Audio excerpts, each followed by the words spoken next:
বহুত দিনৰ মূৰত আহিলোঁ দেই আজি স্কুল না বন্ধু বান্ধৱী কল ৰণীয় বহুত দিনৰ মূৰত আহিলোঁ দেই আজি স্কুলত।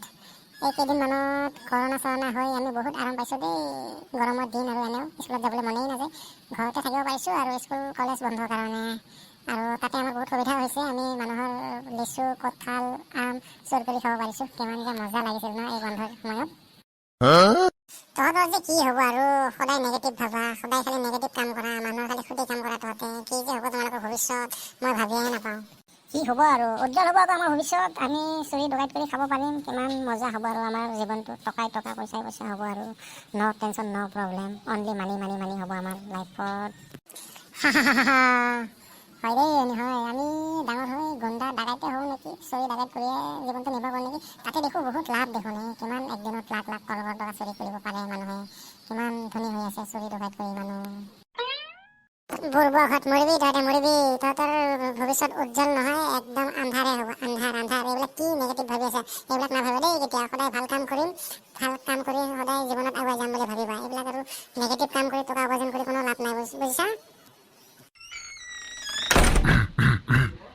Good morning sir. Good morning morning morning my dear ষ্টুডেণ্টসকল, গুড মৰ্নিং। মজা মজা মজা ছাৰ মজা। কি মজা বোকা, কি মজা? মানে ছাৰ আপোনাৰ গুড মৰ্নিং কোৱা ষ্টাইলটো মজা আকৌ।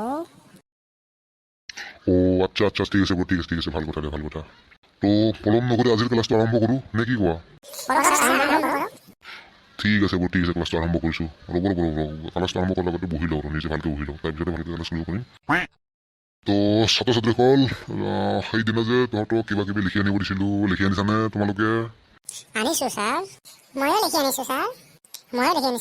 আপুনি টেনশ্যন নল'ব, আপুনি যি যি লিখিব দিয়ে আমি তাকে লিখিম ছাৰ, আৰু যি যি কৰিব দিয়ে তাকে কৰিম। আপুনি কোনো টেনশ্যনেই ল'ব নালাগে ছাৰ, আমি আছোঁ দিয়ক।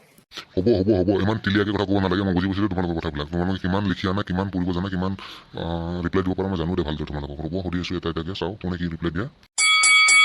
তুমিয়ে প্ৰথমতে কোৱা। সোধক ছাৰ প্ৰশ্নটো, মই নিশ্চয় উত্তৰ দিম। আচ্ছা তুমি প্ৰথমতে মোৰ কথাটো ভালদৰে শুনা, তাৰপিছত উত্তৰ দিয়া হা। ধৰা হ'ল তোমাৰ পকেটত এটকাৰ 4টা কুইন আছে আৰু পকেটত ছিদ্ৰ আছে। যদি পকেটৰ ছিদ্ৰেদি 4টা কুইন পৰি যায়, বাকী তোমাৰ পকেটত কি থাকিব? মোৰ পকেটত ছিদ্ৰই নাই দেখোন ছাৰ, মোৰ দুটা পকেটে ভালেই আছে দেখোন, পইচা থ'লে নপৰে ছাৰ। এই বুৰ্বক, ধৰি লোৱা তোমাৰ পকেটত ছিদ্ৰ আছে আৰু পকেটত 4টা কুইন, 1 টকাৰ কুইন 4টা পকেটত থলা, আৰু সেই কুইন 4টা যদি পকেটৰ ছিদ্ৰেদি পৰি যায়, বাকী পকেটত কি থাকিব সেইটো কৈছোঁ মই, সেইটো। ঠিক আছে ধৰি ল'লোঁ।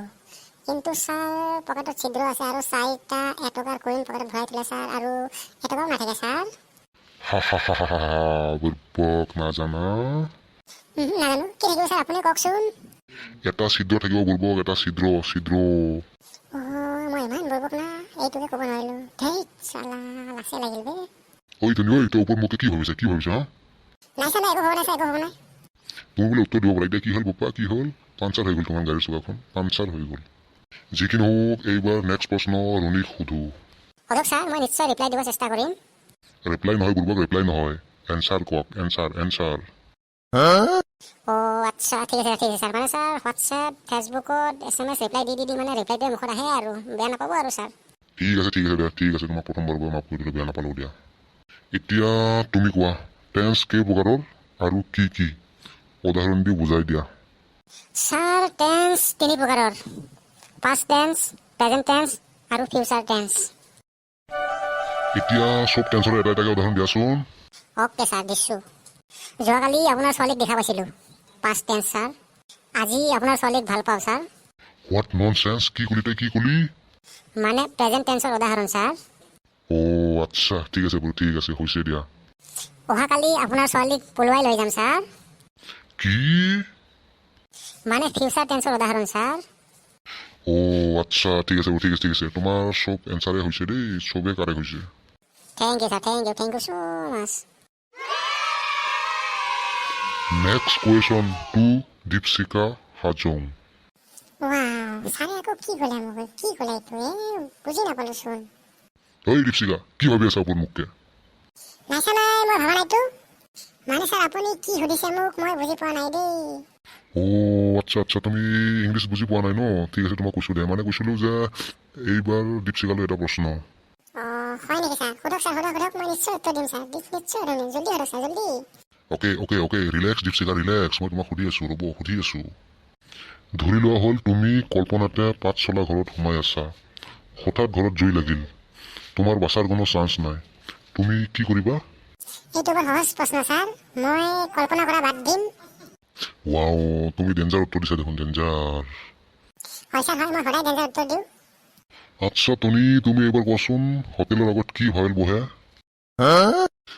মাই গড খালে মোৰ মূৰটো খালে দেই তই মোৰ মূৰ খালে কি কৈছা এইবিলাক কি উত্তৰ দিছা আপুনি বোলে দেখোন ছাৰ হোটেলৰ আগত কি বহে সাধাৰণতে দেখা যায় যিকোনো হোটেলৰ আগত এটা সৰুকৈ পাণ দোকান থাকেই ছাৰ সেইকাৰণে মই ক'লো হোটেলৰ আগত পাণ দোকান বহে এই বুঢ়ী মই পাণ দোকানৰ কথা কোৱা নাই মই তোমাক ভাৱেলৰ কথা কৈছিলোঁ ভাৱেল তাৰমানে মোৰ এনচাৰটো হোৱা নাই নেকি ছাৰ নাই হোৱা বহি থাক চুপচাপ অ'কে ছাৰ আচ্ছা ৰুণী তোমাক এটা কথা সুধো সোধক ছাৰ সোধক তুমি তোমাৰ বাইকখন 1 লিটাৰ তেলত কিমান কিলোমিটাৰ চলোৱা 10 কিলোমিটাৰ ছাৰ হোৱাট মাত্ৰ 10 কিলোমিটাৰ বাকী 30 কিলোমিটাৰ মোৰ দেউতাই চলাই ছাৰ আচ্ছা ঠিক আছে বুজি পালো এতিয়াহে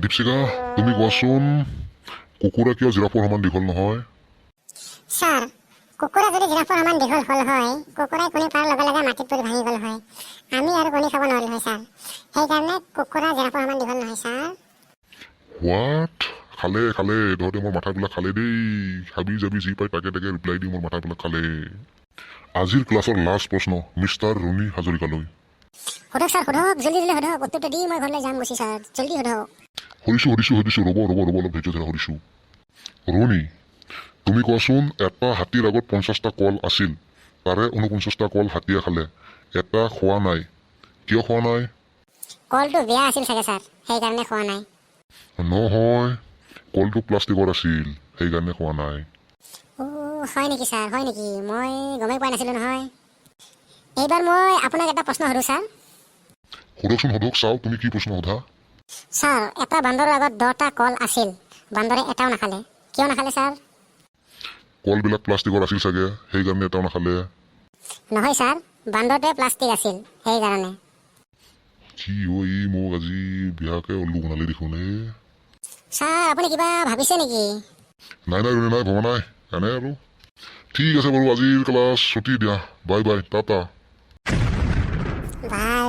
তই আজি ছাৰক বৰ বেয়াকে ঠগন দিলে দেই ছাৰে লাজ পাই গুচিয়ে গ'ল ক্লাছ নকৰি হয় দেই ৰুণী হয় তই সঁচাকে ছাৰক বহুত ঠগন দিলে দেই বেচাৰা ছাৰজনে মোক দেখাব নোৱাৰি গুচিয়ে গ'ল কি ক'ম আৰু ছাৰে আমাক উল্টা পাল্টা প্ৰশ্ন সুধি আছে সেইকাৰণে মই এটা উল্টা পাল্টাকে প্ৰশ্ন সুধি ছাৰক বিদায় দিলোঁ আৰু তো গাইজ যদি আমাৰ ভিডিঅ'টো ভাল লাগিছে তেনেহ'লে আমাৰ চেনেলটো ছাবস্ক্ৰাইব কৰিব শ্বেয়াৰ কৰিব লাইক কৰিব বহুত দিনৰ মূৰত আহিছোঁ গতিকে চবে লাইক কমেণ্ট আৰু শ্বেয়াৰ কৰে যেন বাই